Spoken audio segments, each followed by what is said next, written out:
Assalamualaikum warahmatullahi wabarakatuh. Dalam kesempatan kali ini, saya akan menguraikan tentang sedikit dari ilmu nahwu yang saya ambil dari kitab Al-Mulakhas Qawaidul Lughah Al-Arabiyyah, yang mana pembahasannya adalah tentang tabi.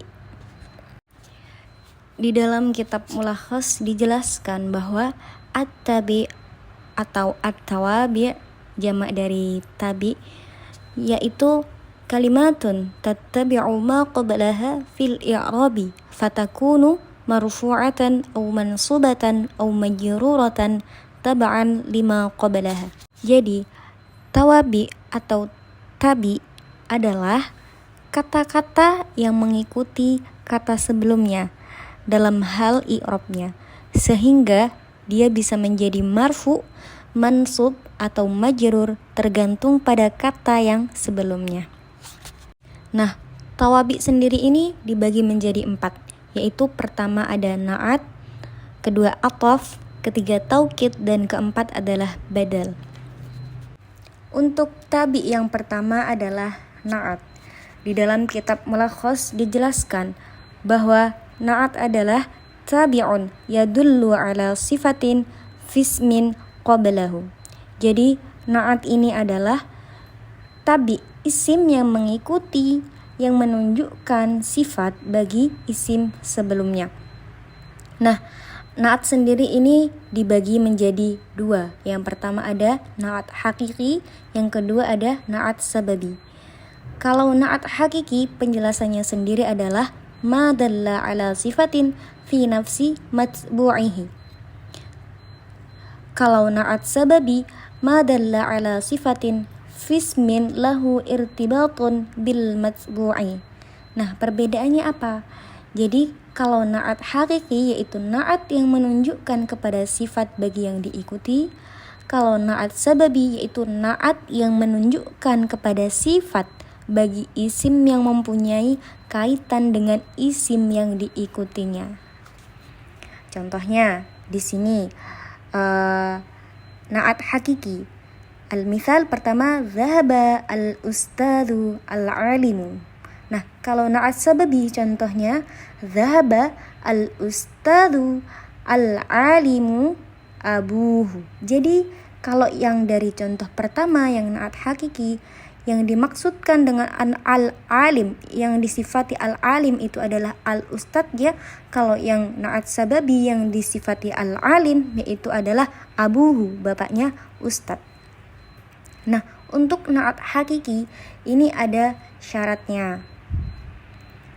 Untuk syarat dari na'at hakiki adalah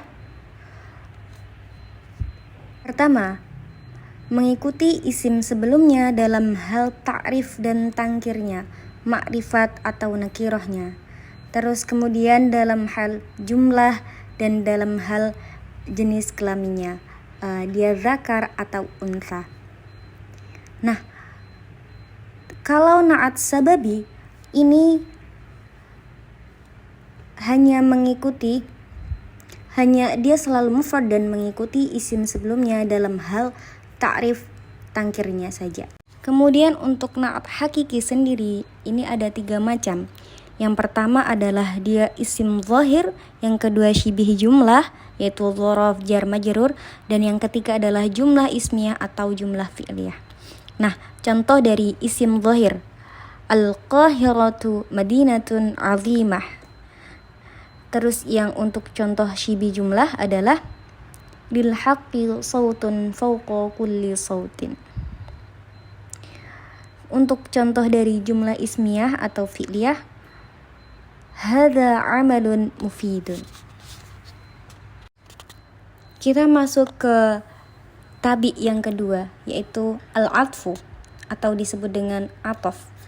Nah, ataf sendiri definisinya adalah tabi'un yatawassatu bainahu wa baina matbu'ihi ahada hurufil atfi.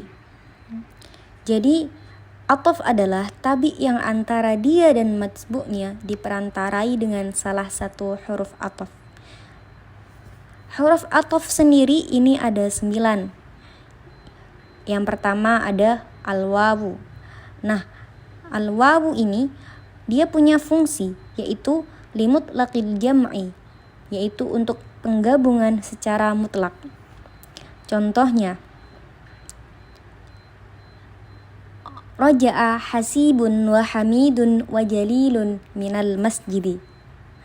Nah, untuk huruf ataf yang kedua adalah alfa. Fungsinya adalah litartibi ma'at ta'qib, untuk urutan tanpa jeda. Contohnya, ja'a asy-syababu fasyuyukhu. Untuk huruf ataf yang ketiga adalah summa, yang mempunyai fungsi litartibi ma'at tarakhi, yaitu urutan yang mana disertai dengan jeda waktu. Contohnya adalah dakhala ummi summa abi fil baiti. Untuk huruf ataf yang keempat adalah au. Fungsi au adalah litakhyir au lisyak, jadi untuk pilihan atau ragu-ragu. Contohnya adalah naqala al-khabaru Muhammadun au Aliyun. Untuk contoh yang kelima adalah am. Dia punya fungsi li talabit ta'yin, yaitu untuk menuntut sebuah kepastian. Contohnya adalah akataba hadzal maqal Umar am Mahmud. Terus yang keenam itu ada la. Fungsi dari la adalah linaf'il hukmi 'anil ma'tuf, yaitu untuk menafikan hukum dari ma'tuf. Contohnya adalah nadaja al-bittihu lal inab. Semangka itu sudah matang, bukan anggur. Nah, untuk huruf ataf yang ketujuh adalah lakin. Fungsinya adalah lil istidrak, untuk penyusulan. Contohnya adalah ma najaha aliyun lakin akhuhu. Ali tidak berhasil, tetapi saudaranya yang berhasil.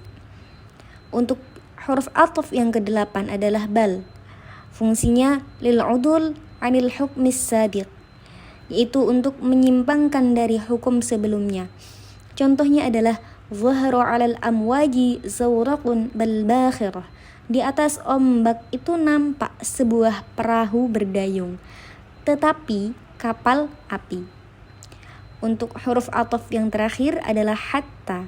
Fungsinya adalah lil ghayah, untuk puncak. Contohnya adalah farra al adu hatta al qaidu. Musuh itu lari sampai panglimanya. Nah, teman-teman, saya akan memberikan sedikit tambahan terkait tentang penjelasan na'at. Na'at ini memiliki beberapa faidah. Yang pertama ada faidah idhah, yaitu menjadikan jelas apabila man'utnya berupa isim ma'rifah. Kemudian kedua adalah faidah takhsis, yang artinya pengkhususan apabila man'utnya berupa isim nakirah. Yang ketiga ada faidah mujarradul madah, yang artinya pujian khusus.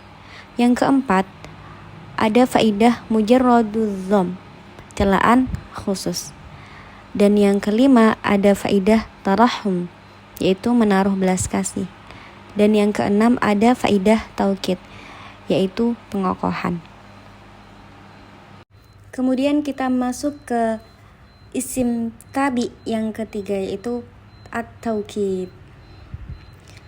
Nah, taukid ini memiliki definisi isim tabi yang disebutkan dalam kalimat untuk menolak sangkaan dari pendengar atas makna lain yang mungkin terkandung dalam kalimat tersebut. Untuk taukid sendiri ini ada dua jenis. Yang pertama ada taukid lafzi, yaitu yakunu bitikraril lafzi, dengan cara mengulang kata yang diberi taukid. Contohnya adalah jaa al-ustadu al-ustadu. Ustadz itu sudah datang, ustadz itu. Untuk taukid jenis yang kedua ada taukid maknawi. Nah, untuk taukid maknawi sendiri ini nanti dibagi menjadi 3. Yang pertama taukid yang mana menggunakan lafadz nafsun dan ainun. Nah, lafadz nafsun dan ainun ini dimufradkan ketika lafadz yang diberi taukid itu mufrad, dan dijamakkan ketika lafadz yang diberi taukid itu mutsanna atau jamak. Contohnya adalah alqa asy-sya'iru nafsuhu qasidatuhu. Penyair itu sendiri yang melantunkan kasidahnya. Ja'a ar-rajulani anfusuhuma. Dua laki-laki itu datang, yaitu dirinya dua laki-laki itu. Terus yang kedua, bagian kedua dari taukid maknawi itu adalah menggunakan lafadz ammah, kullun dan jami'. Contohnya ja'a ar-rukbu kulluhu. Unta-unta tunggangan itu datang semuanya. Hadara al-jamalu kulluhum ajma'un. Untuk yang ketiga yaitu taukid maknawi yang menggunakan lafadz kila dan kilta. Lafadz kila ini untuk memberi taukid lafadz yang musanna mudzakkar, dan lafadz kilta untuk memberi taukid yang musanna muannas. Keduanya ini tidak bisa menjadi taukid kecuali apabila diidhofahkan kepada dhamir. Contoh, ja'a ar-rajulani kilahuma. Dua lelaki itu telah datang semuanya. Al-katibatani kiltahuma bari'atani. Dua sekretaris itu ahli semua. Masuk ke pembahasan tabi yang terakhir yaitu badal. Nah, badal adalah tabi yang menunjukkan kepada diri matsbu' itu sendiri atau sebagiannya. Badal sendiri ini dibagi menjadi 3 macam. Yang pertama adalah badal mutabiq, yaitu badal yang mencocoki mubdal minhu. Mubdal minhu ini istilah untuk yang diganti. Contohnya adalah karrama al-khalifatu Harunu ar-rasyidu al-ulama. Nah, Harunu ar-rasyid ini menjadi badal bagi lafadz khalifah. Untuk badal yang kedua yaitu badal ba'd min kull, yaitu badal yang merupakan sebagian dari mubdal minhunya. Contohnya, tubi'a al-kitabu juz'uhu al-awwal. Kitab itu telah dicetak juz yang pertamanya. Untuk badal yang ketiga yaitu badal ihtimal, yaitu badal yang mengandung sesuatu yang berkaitan dengan mubdal minhunya. Contohnya adalah sarrani asy-syari'u nadhafatuhu. Jalan itu menyenangkan aku atas kebersihannya. Nah, ada catatan. Pada badal ba'd min kull dan badal ihtimal itu harus bersambung dengan dhamir yang kembali kepada mubdal minhunya. Nah, teman-teman semua, sebelumnya saya hanya bisa mencantumkan tentang faidah dari isim tabi ini terkait tentang faidah dari tabi na'at. Untuk faidah dari ataf, faidah dari taukid, dan juga faidah dari badal belum bisa saya cantumkan secara rinci dan juga jelas. Nah, semoga nanti saya bisa membuat video lagi yang bisa merincikan keempat isim tabi tersebut secara lebih gamblang. Demikianlah pembahasan tentang isim tabi yang bisa saya sampaikan pada video kali ini. Semoga bisa memberi manfaat kepada teman-teman semua.